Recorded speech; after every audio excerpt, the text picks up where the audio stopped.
Ni katika mahafali ya 5 ya skuli ya Turkish Maarif Kindergarten yaliyofanyika katika uwanja wa skuli ya Turkish Maarif Mombasa SOS Zanzibar, ambapo mgeni rasmi ni mkurugenzi mipango, sera na utafiti, Wizara ya Elimu na Mafunzo ya Amali Zanzibar, Mheshimiwa Masud Omar Masud, ambapo amewataka wazazi na walezi kuweza kuwasimamia vyema watoto wao kuhusiana na masuala ya elimu, kwani elimu ndio msingi wa maendeleo ya binadamu hapa duniani. Akitoa risala fupi, mwalimu mkuu wa skuli hiyo ndugu Amina Suleiman Saleh kuhusiana na taarifa za skuli hiyo kama anavyoeleza. Mheshimiwa mgeni rasmi, leo tunasherehekea safari muhimu ya watoto wetu, safari ya kutoka hatua ya awali ya elimu kuelekea katika elimu ya msingi.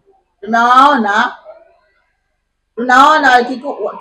watoto wetu wakikua mbele ya macho yetu, kutoka watoto wadogo waliokuwa wakiingia darasani na aibu, machozi, hadi kuwa watoto jasiri wenye ujuzi na kusoma na kuandika, kuhesabu, kushirikiana na wenzao na kunidhamu na upendo. Mabadiliko haya ya kushangaza yanatufundisha kuwa kila mtoto ana uwezo mkubwa uliojificha na anahitaji malezi, mwongozo na subira ili kung'aa. Mheshimiwa mgeni rasmi, jumla ya wanafunzi wote wa kindergarten ni 232. Kati ya hao wanawake ni 112, wanaume ni 120, wakiwa katika madarasa ya KG1, KG2 na pia darasa la pre wenye umri usiozidi miaka 4. Watoto wanaomaliza kindergarten mwaka huu ni watoto 70, ambao wanaume ni 38 na wanawake ni 32, wote wakiwa katika ubora na uwezo mzuri wa kuanza elimu ya msingi. Wazazi na walezi wapendwa, tunashukuru sana wazazi kwa mashirikiano yenu. Ushirikiano wenu na walimu wameifanya safari hii iwe mafanikio. Mmetuamini na kutupa nafasi ya kushirikiana nanyi katika malezi ya watoto. Bila nyinyi mafanikio haya yasingewezekana. Mmekuwa bega kwa bega nasi mkishirikiana kwa kutoa kwa watoto wanaopata lishe bora, muda wa kupumzika na msaada wa kimasomo nyumbani. Ni wazi kuwa mchango wenu ni sehemu ya msingi ya mafanikio ya watoto wetu. Tunaomba tuendelee kushirikiana nasi wanapoingia elimu ya msingi. Wazazi wenzangu, napenda nawapongeza kwa moyo wenu wa kujitolea. Mmefanya kazi kubwa na uvumilivu na ubunifu na upendo. Mmejenga misingi imara na elimu na maadili kwa watoto hawa. Juhudi zenu zinatambulikana na tunasema asanteni sana. Hakika kazi ya walimu ni kazi ya wito, na nyinyi mmeonyesha hilo kwa vitendo. Mmekuwa msingi wa kusoma na kuandika. Mmeweka msingi wa kusoma na kuandika, kuhesabu, kuelewa dunia inavyozunguka. Mmetufundisha nidhamu, mashikamano, mashirikiano katika jamii. Haya ni urithi ambao watoto hawa watatutunza katika maisha yao yote. Kwa watoto wetu wapendwa, tunawapongeza kwa hatua yao ya awali na tunawatakia maendeleo mazuri kwa elimu ya juu na mafanikio. Hii ni mwanzo wa safari ndefu ya elimu. Endeleeni kusoma kwa bidii, kuwa watiifu kwa wazazi, walimu. Daima kumbuka kuwa elimu ni ufunguo wa mafanikio. Mna uwezo wa kung'ara zaidi na kuwa viongozi wa kesho. Mtunze maadili, mjiepushe makundi mabaya na muwe mfano bora kwa wenzenu. Niwaombe wazazi wenzangu kuendelea kuappreciate na kuwaunga mkono watoto kwenye safari yao ya masomo. Lakini kulimba poemu ya Children Rights, naomba Mheshimiwa mgeni rasmi nichukue nafasi hii kuwakumbusha wazazi na walezi wenzangu kwenye jukumu la haki na wajibu wao kwenye malezi ya watoto, hasa katika kipindi hichi ambapo majanga ya udhalilishaji yameongezeka. Ni jukumu la kila mzazi katika familia kuhakikisha anamlinda na kumuelimisha mtoto wake, kumlinda na kumuelimisha mtoto wake. Naomba tulichukue siku watoto tu wa kindergarten, primary hadi sekondari. Baada ya kusema hayo machache, nawashukuru sana uongozi wa Turkish Maarif kwa kunialika, na niwaahidi wazazi sisi kwa tutaendelea kufanya vizuri, maana sisi ni mtondoo, na anasema mtondoo haufi maji. Hata ikiwa mafuriko utahimili, na ukiwa ukame utatoa maji ulioyarizavu. Na sisi tupo kufundisha na tukufundisha na kuendeleza skuli yetu tu. Jengo lake linaonyesha kuwa tupo kiskuli na kielimu. Lakini shukrani za kipekee zitolewe kwa uongozi wa skuli ya Mali kwa kuweza kunialika mimi kuwa mgeni rasmi. Ni heshima kubwa kujumuika nani leo katika tukio hili.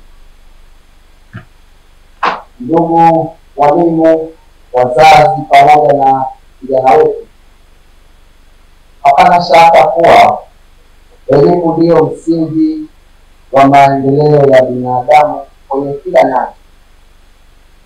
Na kwa upande wa serikali, ikiwa tunazungumzia maendeleo endelevu na hasa ile ya maendeleo ya 2050, basi maandalizi yake ama utekelezaji wake yanaanza katika hatua hii, hatua ambayo inajumuisha kuandaa vijana kimaadili, kimalezi, lakini pia kuwawekea utayari wa kuweza kuzipata zile skills za kujifunza wanapokwenda kwenye hatua nyingine ya elimu ya msingi.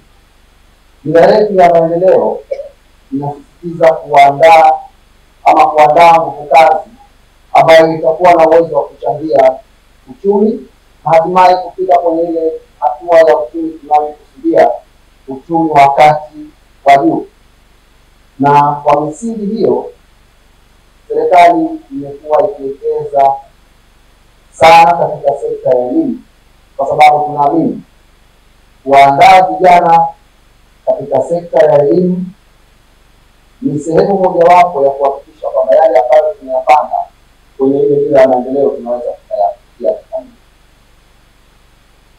Serikali kila mwaka inaongeza uwekezaji kwenye sekta ya elimu. Bajeti ya 21-22 imeongezeka kutoka bilioni 265.5 na sasa tunazungumza tuko kwenye bilioni 864, sawa na zaidi ya 60% ya ongezeko. Sasa tukisema tunaongeza bajeti, manake tunaongeza pia kule kuimarisha sekta ya elimu. Mkurugenzi miradi hapa alizungumzia habari kidogo, aligusia namna serikali inavyofanya kazi, akataja skuli za serikali. Sasa hivi kuna baadhi ya skuli za serikali miundombinu yake ni mizuri zaidi kuliko hata baadhi ya skuli za binafsi, na tunasema kwamba inaweza kulingana na ule uwekezaji ambao umefanywa katika skuli za Mali. Ndugu wazazi, walimu pamoja na vijana wetu, serikali peke yake haiwezi kukamilisha kila kitu, na ndio maana imeandaa mazingira wezeshi ili kuweza kuwakaribisha wadau mbalimbali kuweza kuungana na serikali kuhakikisha kwamba vijana wetu wanapata elimu. Nichukue fursa hii kuwashukuru wenzetu wa Turkish Mali kwa kuungana na serikali katika kuhakikisha vijana wetu wanapata elimu. Uwekezaji ambao wameufanya wamechangia kwa asilimia kubwa kuhakikisha ile sehemu ya watoto ambao wameshindwa kupata nafasi kwa sababu tu ya kuamua kujiunga na private school, na wao wanawakomboa. Sasa hivi uwekezaji katika skuli za binafsi umeimarika sana. Karibu asilimia 20 ya watoto wote 640,000 ambao tuko nao kuanzia elimu ya maandalizi mpaka sekondari, basi wanafunzi hawa asilimia 20 wanasoma katika skuli za binafsi. Unaweza ukaona ni kwa kiasi gani serikali imejitahidi kuandaa mazingira wezeshi ili wadau mbalimbali yakiwemo hizi mashirika haya kuweza kuungana na serikali katika kulifanikisha jambo hili muhimu. Kwa mara nyingine tena niwashukuru Turkish Mali kwa kuwa pamoja na serikali katika uwekezaji na kuhakikisha tunatimiza ndoto za vijana wetu. Ndugu walimu, wazazi pamoja na vijana wetu, tumeshereheka leo hapa kukamilisha kazi moja hii ya elimu ya maandalizi. Lakini nimezungumzwa hapa, kuna hatua nyingine kama vile ambavyo tuliweza kushirikiana na walimu katika kuhakikisha watoto wetu wanapata fursa ya kuweza kujifunza katika kazi hii. Basi hatuna budi sasa kukaza buti kuhakikisha hapa tunapokwenda watoto wetu tunakwenda nao sambamba.